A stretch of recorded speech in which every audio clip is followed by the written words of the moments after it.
What's going on, guys? Welcome to another episode of the Popcorn People Podcast. I am your host, Ricky Valero. On today's episode, we are going to review the upcoming Netflix film Hitman. The Glen Powell summer tour kicks off with his first film of the summer. We're also going to dive in and talk about the Knives Out cast, which should be definitely interesting. Very, very excited to talk about that because there's some few choice words across the board about that as well. But as always, I'm joined by my partner in crime here, Mr. Don Fisher. How are you, bud? What's popping, Colonels? Man, I'm good. I'm all right. I'm straight. It's first off, happy Pride Month. It is June. Shout out to all my people celebrating.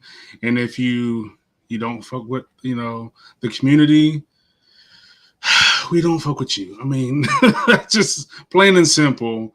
And speaking of that, man, like it's been really bothering me so much more. There was something today I saw. It was simple. It was a little skit video that someone did about like selling some sneakers at a sneaker shop, and all the comments said was like, "Is that is a hole or a pole? Is a guy or a girl?" I'm like, y'all are so obsessed with people living their own lives, being who they want to be, and it's crazy. Like y'all are either have some unresolved issues, you need to say something out loud that you can't. Like, just like I just don't understand the obsession with people not bothering you, doing their own thing, but yet you want to like hate and ostracize these people. It's crazy to me. It really is.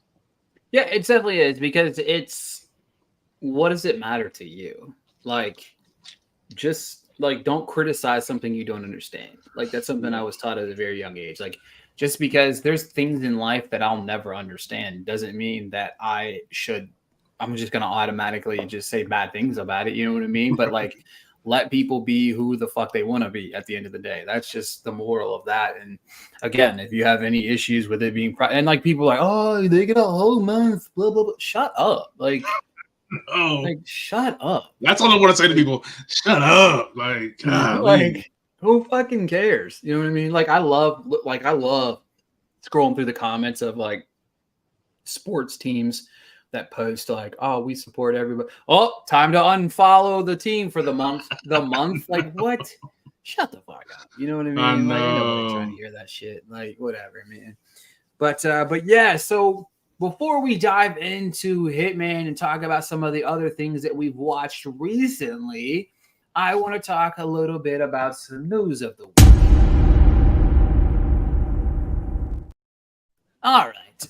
We all loved Knives Out. We saw a very, I would say, strong, I'm going to say ish kickoff to the cast. Was originally announced, obviously fresh off of her big performance in Civil War and Priscilla last year. Kaylee Spaney was one of the first members of the cast announced. Very excited about her because I thought she was magnificent in Civil War, still in my top tier of 2024. So, and I didn't love Priscilla, but I thought she was fantastic in Priscilla as well. So I'm very happy about that casting. Josh O'Connor, Challengers, I was mixed on that film. We all know how I feel about them. Not mad about the casting. Andrew Scott, not mad about the casting either. I'm kind of neutral on Andrew Scott. I didn't think All of Us Strangers was as good as everybody says it was, but O'Connor, Spaney, Scott, what were your initial thoughts there? I think it's definitely Spaney's time right now. It's crazy how we can, as you, especially when you immerse yourself in the film world, television, you start to kind of pick up on trends of either exceptional work or popularity. And Andrew Scott's definitely over the past couple of years, I think since like maybe Fleabag started to kind of pick up, and his career has exploded. And then Spaney is relatively new, and you sort of see her everywhere, and I don't think it's going to slow down anytime soon. I do think before her, it was going to be the actress who was in Red Rocket and ended up being in the Icon, the Idol, whatever that show was called. But I think that Red Rocket might have messed up her career. Honestly, I think the movie was a little too. It was a little weird for people. But yeah, I think you know, I'm very curious. You know, me and Ricky did our like fan casting of Knives Out a few months back, and seeing it come together, it's not what I mean. I don't know what the storyline is going to be per se. It's not the cast I kind of foresaw. Like, and I know you don't want to put like all the names that we just currently been seeing all together. How we got like you know, Murder on the Nile or whatever the hell that shit was like. But I thought I'd see a few different names, and it could be scheduling. It could I'm gonna hit you with the next batch in here in a second. So, our but next yeah, batch, I think Kaylee. Yeah, I was just gonna say I think Spaney is probably like the biggest draw probably right now. All right. So for me, next batch, you have Kerry Washington, Glenn Close, Jeremy Renner, Millie Kunis, and Daryl McCormick. Now, it starts strong with Kerry Washington. I adore Kerry Washington. I love her. I love her to death. She is like awesome. Very, very, very, very, very happy with what she did and her work. I think she's a fantastic addition to the cast. Glenn Close, I think she's fine. I think she's a pretty safe pick. She's a fun pick. But then it kind of goes off the rails. I like Jeremy Renner. I think he's fine. It's just a weird casting. And then Millie Kunis, first off, I wasn't exactly enamored that she wrote that letter in support of Danny Masterson. That was just tacky on itself. I mean, not tacky. It was just gross in general. Like, just gross is what I'm saying. And then, of course, Daryl McCormick, which I was very excited about the casting until I found out that Daryl McCormick is an Andrew Tate apologist, and that's very fucking weird. I just don't know where we're going with this. It's just very weird. It's very vanilla in a lot of aspects outside of, you know what I mean? It's very vanilla casting. It's very weird casting. I mean, if you look at the last cast, we had a lot of good actors and actresses in that were heavy hitters in first and second one. This one, to me, I mean, obviously, we're probably going to look at maybe like 2 or 3 more people that'll probably be in this. But this, to me, overall, very underwhelming. What about you, Dom? Yeah, I mean, like I said, it already feels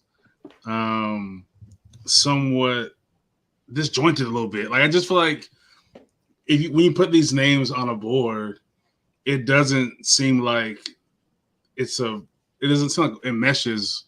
Where not that they can't work together, I don't know. Like I feel like they all come from kind of different spheres of the acting world, and bringing them all together just kind of is just discombobulated a little bit. I mean, Kerry Washington is A1.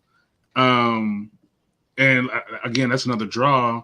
And I'm sure most people love this series because we have, Blanc with his accent. Craig, That's what you want to see, sure. Daniel Craig. But yeah, other than that, I just like it's not super exciting other than the fact that we know that the other two were kind of exciting. You know what I mean? Like I feel like it's relying on its name, and then hopefully you get a good story out of it, whether it goes kind of goofy, quirky like the other ones kind of were, or you go, this one sounds like the title sounds a little darker, and maybe that's why you did pick some of these names. But I've always been on the fence about Jeremy Renner. Like is covering a lot of Hawkeye, so covering a lot of MCU stuff. It's just like, I mean, I feel like he's a guy you like, what up, man? Like, I don't know, I don't know. It's not that huge. Like, I gotta see Jeremy Renner. I gotta see him. Like, I think he's a cool ass dude. Watch interviews, but like, I don't know, man. I don't know. I think the draw are Spaney and Washington, or if you just are a super big Glenn Close fan, but I don't see that being like, man, I got to see this because Glenn Close is in it. Yeah, for sure. It's definitely a mixed bag, and I just very, very neutral on it. And before we dive into our reviews for the month, our review of Hitman, I do want to talk about the rest of June theatrical releases. Obviously, June 7th, we got Bad Boys Ride or Die. Dom and I will be seeing that tomorrow night. Very, very, very excited about that. The Watchers drops is on Friday, which is a movie I'm not sure how I feel about yet. I mean, it is what it is type of scenario. Inside Out drops on June 14th. I'm actually kind of excited about that, even as a person that's very neutral on animated movies. It does look pretty cool. I've seen the trailer a couple times, and I'm excited about that. Bike Riders hits theaters on June 21st. Dom and I have already seen that. Can't wait to talk about that in depth. And then June 28th, kind of a packed weekend. Horizon and American Saga Chapter 1 comes out, which is definitely a movie that's coming out in theaters. And then A Quiet Place Day 1, which is something I am personally very, very excited about. So, Dom, of those, which ones are you looking forward to? I mean, Bad Boys, of course. I mean, it's a franchise to me that hasn't missed yet. A Quiet Place is, I mean, the first two are great. This one I feel like is going to be just as good. Lapito. The Watchers, I'm intrigued only because this is giving me Signs vibes. Is giving me, and I love Signs until we actually. This is his daughter, right? Yeah. Until I saw the actual aliens pop up in Signs, I thought it was like one of the best movies. That my imagination creating what these aliens may look like was a lot better than what the aliens turned out to look like. So as long as she doesn't go too much into like showing them, I think the movie could be very great. And I think it is intriguing just because it's like we know a little bit, but not a whole lot. And I think that could serve the movie well. Inside Out 2, I haven't seen the first one. So I'd have to watch that one. I've heard nothing but good things, but it's one of those things where I'll go watch it because I know I'm going to watch the second one. I wouldn't watch it out of like necessarily joy, but I'll watch it because with Mad Max, so yeah, exactly. So it's a homework assignment essentially for me. So I wouldn't necessarily say I'm anticipating number 2, but it does look interesting because we were all teenagers and seeing this come, this person, I think turning 12 or 13, and the whole preteen teenage thing is going to be interesting. I have a 12-year-old, and he's going to be going through all this same kind of stuff. So it's definitely something to, as a parent, that I'm like, oh, let me refresh myself, For sure. All right, let's dive into Hitman.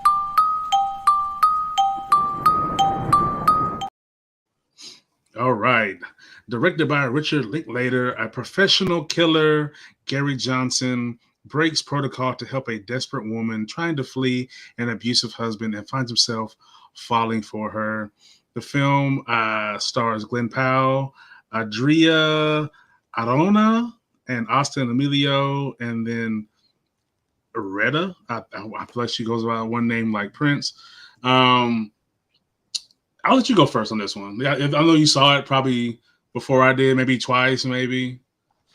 It's crazy. I was going to watch it again, but I never got a chance to. I got something else hit my inbox today that I can't talk about that I was very excited to watch instead of this. So again, but nothing against this movie. You know what? You'd heard a lot of the good things about this film. I think it debuted at TIFF last year, and it got rave reviews.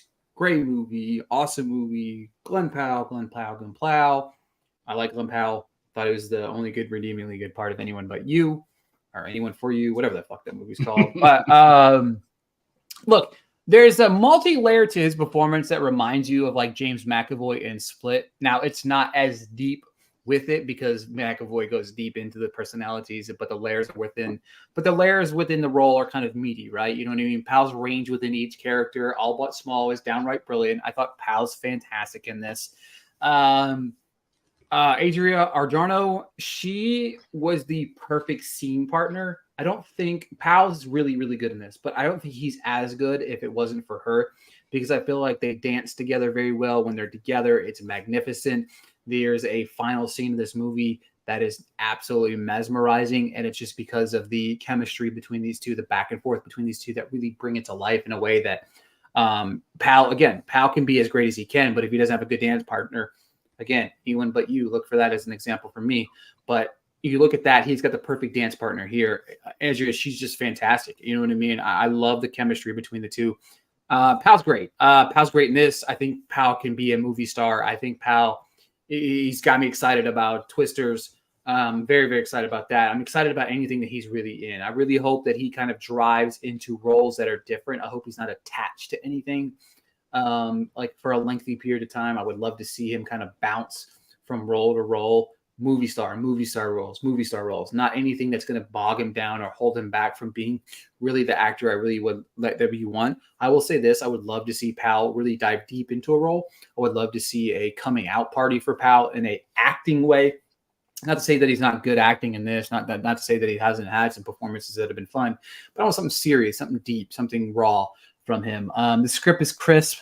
I thought it was some fun twists and turns, and I think even the predictable twist in the film were even fun, and I think they were rather executed well.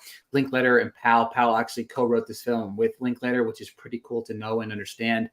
I think it's the final scene really kind of drove home everything for me. I do think that the runtime 155 is good. I think it could have been cut short a little bit. I do think that it's a small issue that I have with the film. Another issue that I have with the film is maybe it's a little too cookie cutter for its own good. I'm not saying it's a bad thing. I do think that overall, I think audiences are going to love this. I think they're going to watch this. I think it's going to be rewatched. I think this is going to be number one for quite a while on Netflix. I think people are going to love it. I think audiences are going to eat it up. It's fun. It's nice. It's easy. I know a lot of people have complained because they're not going to be able to see it on the big screen. I'm sorry, but this movie is the perfect Netflix movie. Nothing against the movie because it's a very good movie, but it's like the perfect movie to watch on Netflix on a Friday night. So I can't recommend it enough. Dom, what do you think? Yeah, and I do believe it either is I think it played in select theaters recently. Yeah, very small theater. Yeah. Last Friday, probably LA, New York, usually. Exactly. But I will start by saying all pie is good pie, and you'll get that reference later. No, this is one of those things where this Glen Powell's performance, because he, without spoiling anything, because you did see it in the trailers, he gets to test the waters on different characters. It's almost like auditioning without auditioning in a way for him, because there are so many different people he gets to play. And the thing that stuck out to me the most was the philosophical and psychological aspects of the film.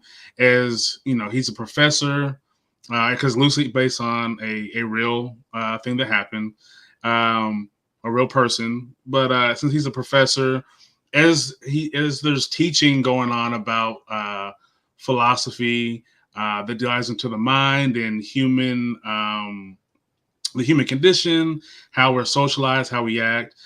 These things play out as his character gets deeper and deeper to his role as a working for the police department and doing these sting operations. And the kind of mirror back and forth was really fun for me, especially because that was my major for a little while. So it was fun to kind of see it all play out the way that it did. And going off, was it Adria? Those two together are phenomenal. Not only do you just have two beautiful people on screen the entire time, you're just like, how do you guys look like this? But the performances are just great. And then you have Dwight from The Walking Dead, who is salty, and he's playing kind of the same kind of guy. He just seems like he's angry all the time, but it's perfect for this film. It's a lot of fun. I mean, I think the pace is what's gonna help push it forward. It's a movie that, while you don't quite have to overthink it, it is a little deeper than what it looks like on the surface. But it's like real on the go. I mean, real quick. The narrating that we kind of get at the beginning sets it up perfectly, and it's just a fun ride. I think this is one of those films where The things that we would find wrong with it would be like nitpicky, be little things here and there. But I like the editing.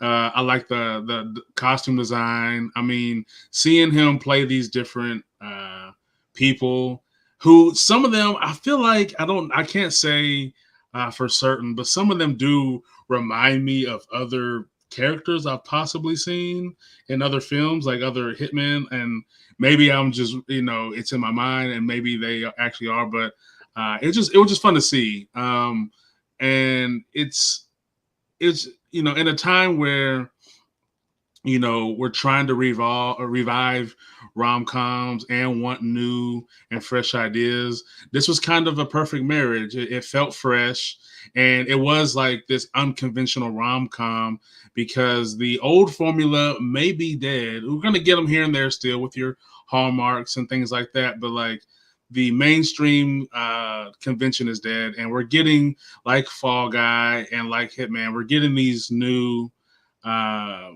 fresh takes on what a rom-com can be, and this is one of them that definitely succeeds. Yeah, I definitely agree with you, man. It's definitely a lot of fun. I liked it quite a bit, and I think it's fun. Like I said, I feel like it's a whole lot of fun, and I'm not mad about it at all. All right. What else have you watched that you can talk about? I don't know if you've watched. Did you? I guess you can't really talk about it if you did watch it, but did you watch Acolyte? No, I Okay, I want haven't to. watched that yet. I've heard nothing but really good things. We can't really talk I about have it in too, depth, even if we and did. let me just say, I may not involve myself in a lot of the online chatter, because I don't have the energy or the patience to argue with people constantly online. Every once in a while, I'll give something my attention, but it doesn't happen very often. But I have seen a lot of hate towards Acolyte before the general public has seen it, and it's because for some reason a lot of nerds, a lot of geeks, and I write for a geek website. A lot of the fans don't like women for whatever reason. If it's women led, they're opposed to it, and they hate it before it comes out. And then even if you get a great story, they'll find some way to hate it because they want to be right on what they had previously said. And I've seen people hating on the Acolyte, and we already know that this is a newer character. So you want a new character, you got a new character. And she's a phenomenal actress already. So I don't know what the problem is. You can't have the same thing, and then when you do get the same thing, you complain, and then they give you the new thing, and then you complain. You gotta let this shit breathe. When I found out that Amanda Stenberg was starring in the series, I was all in. Like I Yeah, love her. I literally had it. I'll be honest with you guys. I'm not a Star Wars guy. I watch Star Wars. I haven't caught up with any really of the TV shows except for the what was the one that came? Obi-Wan, I think it was. I think that was a TV show, right? yeah. I really like that. I watched all of that. I really liked it. But I saw on Twitter, no bullshit. I saw somebody post a tweet talking about, she was just on the red carpet talking about the movie. And I said, oh, she's in it? I'm watching. Like, that's it. Like, she's a great actress. The hate you give, that performance was still one of my favorite performances of that year. She's a fantastic actress. I don't care who performs. It makes no sense. And my thing is, like, for one, like, I get it. You're in love with the old characters, and maybe you're just in love with dudes. I don't know, and I'm not gonna hate you for it. But like, do you not want to see beautiful women on screen? Like, that's what I don't understand too. Not only are they great actresses, but they're beautiful actresses. And if they get a bad storyline, that's not on them. That's on the writers. So don't send these actors and actresses all this hate when they can only work with what they've got. And this one, it looks, I mean, when you just look at it, it looks good. Their trailers look fantastic.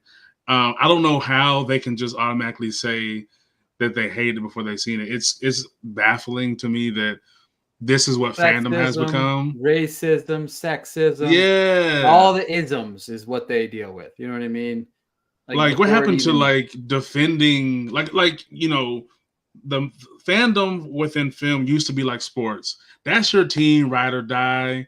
If they make some shitty stuff, you say, you know what, we dropped the ball on that one, but we got the next one.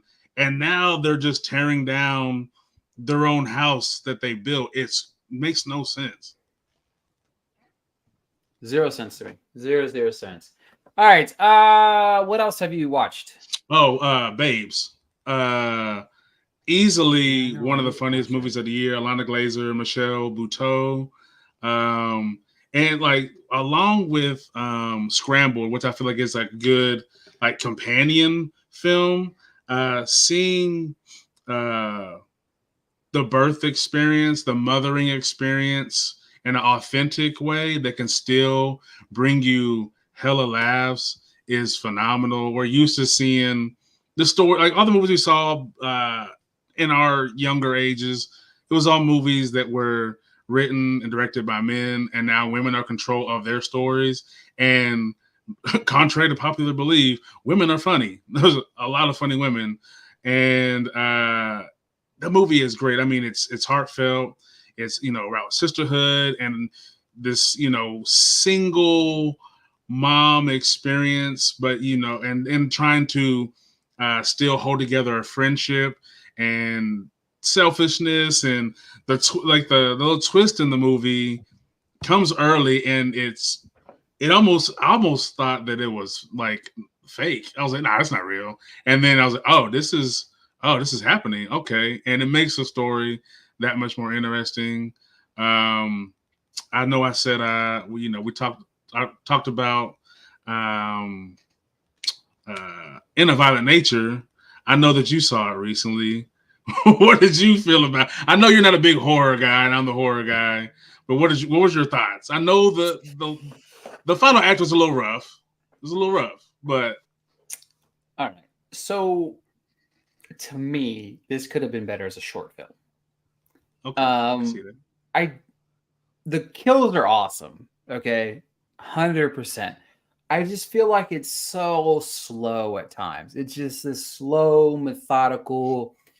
And if the payoff was better, maybe I would have liked it. That final act, the conversation on the ride, I just lost all interest in everything I watched. I just did not get, and I get it. People like this, and I don't care. Shut up. I didn't care for it. I mean, I liked it. I recommend seeing it because it's a different kind of horror film. I saw that it's doing pretty good at the box office for an IFC film, which congratulations. That's awesome. Right. I definitely, like I said, I recommend watching it because it's different, but there's a lot of people. It comes with a caveat in saying it's very slow, not a lot of dialogue. It's from the killer's point of view. Because of that, you have to understand that it's going to be very slow. You know what I mean? Yeah. So, and I think a lot of people are lost in that because the kills are unique. It's definitely a different perspective. I really enjoyed it, but I think that just, to me, everything it built lost in that final 15 minutes. He took like a really strong swing, and that swing missed so badly that it basically lost everything that it earned from me up into that point. I was appreciative of the art. I do think that he is, what is his name? Chris Young Nash. Or something? Chris Nash, yeah. Yeah. So Nat, he's definitely a mind that I think that you have to pay. Yeah, Chris Nash, you have to pay attention to, because I do think that he has a fresh, unique voice in the space. It just wasn't for me 100%. I like I said, the third act really just kind of took me out of it. Enjoyed it, thought it was fine, liked the kills, but I can understand the frustration of the pacing. That really kind of frustrated. And I think part of that problem is I've been very submerged in the world of The Purge for the last 2 weeks. I binge watched all of the movies in the last 2 weeks. And then on top of that, I binge watched both seasons of the show. I watched all 20 episodes in maybe like a 5-day span, 5 or 6 day span, which really, honestly, if you've never watched The Purge show, that was what I was going to talk about today. I highly recommend, but I just think that there's a different level of storytelling, a different level of killing, and different level of different things that I think if you mix that up with what we were watching within In Violent Nature, I think that to me also might have taken away from some of the experience from me because of the level of killing, the level of crazy that comes with the Purge. Yeah. And also, I saw something recently, and maybe this like, this is for like the niche of the niche of the niche. But apparently, in that car ride, the third act of In a Violent Nature, the woman, she was in, I believe, Friday the 13th, 2 or 3, one of them. And I think they were giving her that shine. I think she may have been a survivor in the film. And I get, like you said, I get what he was trying to do, but I feel like that could have also been kind of a kind of narration godlike voice throughout the film that kind of says like, this is why he's doing it. They might have played a little better and still been this kind of art noir type of vibe. Or even flip flop, and maybe open the film with that conversation. Yeah. Today, me and the wife saw Ezra. That is if you're a parent of a autistic child, if you have friends who have an autistic child, if you're around them, or if you just want to know kind of the experience of what it's like through the love, difficulties, the whole kind of like full spectrum, so to speak, of that experience. This movie kind of does highlight these things. It's like heartwarming. It's funny. It's the performances are great. It's Robert De Niro. It's I think Bobby. I can never. I think it's Cannavale, Rose Byrne, and William A. Fitzgerald, who plays Ezra. It's very authentic, and I think a lot of parents will find that this is an experience they recognize. So I definitely think it's worth seeing. And again, this is the opening weekend. We saw it to an empty theater, just me and my wife. And again, we've talked about this before. You want real, new, authentic stories, you have to show up to these films. Like I know that there is a comfort in waiting for streaming. However, if we don't go see movies like this, then and all this stuff does like, streaming, the movies like this won't be made. They just won't, because this is somebody, I believe the script took 10 years to write. And I'm sure some of this was taking a risk on this getting done. So I know even if you buy it on VOD for worst case. Yeah. Like these movies, like if you love film, this type of movie you want to watch. Because I don't know. It's very weird. I thought this movie would have a better reception, but I remember about the tickets, and I was like, we're the only two, and I'm like, oh well, maybe there'll be a couple more. Nobody. And it's kind of sad that and I know movies are expensive. I know that. I understand that. But now, I believe there are days where you can see the movies cheaper. Tuesdays at Regal. I know they're doing a thing for the summer on the weekends. I don't know if that is for all films, but yeah, man, I think it's really good. I definitely think it's worth seeing. And then I have been catching back up to Doctor Who. I was once a huge Whovian. Matt Smith is my favorite. I know people lean towards David Tennant, but in Ncuti, the new 15th Doctor is off to a fantastic start. I had fell off in the middle of Peter Capaldi, his run, and I missed all of Jodie's, besides like maybe an episode or two. But I watched the 4 hour-long specials, I believe Friday, to catch up to his regeneration to where Ncuti takes over. And I'm 3 episodes in on the new season.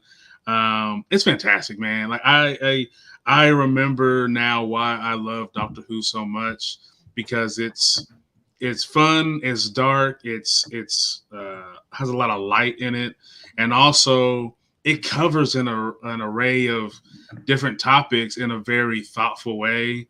So it's definitely, if you love Star Trek, I think, and you haven't watched Doctor Who, you'll love Doctor Who. And of course, there's millions of Whovians since the damn 60s. But yeah, this new, I think people are nervous that Disney Plus was taken over, and that's where it lives now. But it is fantastic so far. His new companion, Ruby, is a lot of fun. It's a good dynamic, and I'm curious to see how long his run is, because I know he was popular on Sex Education. So and after this season, I think he will be in more demand. Hopefully, he sticks with it for a while, because we need another kind of fun, lighthearted, caring doctor like Matt Smith was. Because there's always going to be doom and gloom, but the doctor doesn't have to be that way. So, is that Matt Smith from like House of Dragons? Yeah. Oh, okay. He played the doctor for like, I want to say 4 seasons, something like that. Mm-hmm. He's really good. Yeah. I can't wait to talk about House of Dragons. But but yeah, I've never seen that show before. I thought about watching, because I like the guy that plays. I love Sex Education. I think it's a fantastic TV show. It's a great show. Great show. But time. I don't have time for anything. I don't know what it is, man. I got into that Purge binge and just did not let up. And I've been told for years to watch TV show. If you've never seen the TV show, have you seen the TV show? I haven't. It's fantastic. I heard that's the only reason some people were watching USA was because of that show. Yeah, and they canceled it, which is insane to me, because they cancel everything. Hey, that's another thing. Netflix. People can talk all they want to about how they dislike Netflix, but Netflix, from time to time will pick back up that series that you liked and run with it. They need them to pick up The Purge. Yeah, and Prime Video pick up The Purge. Somebody pick up The Purge. Yep. I need another season. It's fantastic. Season two would probably rank amongst my top. It might be the best piece of The Purge that's out there. Like the best, like of the movies, all of it together. It's 10 episodes. The season 1 and season 2 are 2 different seasons. You know what I mean? So it's like they don't correspond with one another. But season 2 really shows you the night of the Purge and then the aftermath of what the Purge does to people. And then it leads up to what the aftermath of that is and what it builds up into these people as they, it does, fast forwards over a 365-day time frame, but in a way that's really cool, leading up to the Purge again and how all of it kind of comes together. And I'm telling you, it's some of the best shit I've ever seen. So it's fantastic. It's great. It's sad that there's not any more to watch, but yeah, so that is it. Next week's show, we will be talking about Bad Boys. I'm very excited about that. So make sure to watch Hitman on Netflix on Friday. Go see Bad Boys in theaters, please. Please. Yeah. If you decided to skip the theaters not to see Furiosa, congratulations. But you go spend that money on Bad Boys. We need some money at the box office for this movie. So, yeah, this is definitely going to be, I think, one of those movies that everybody is talking about.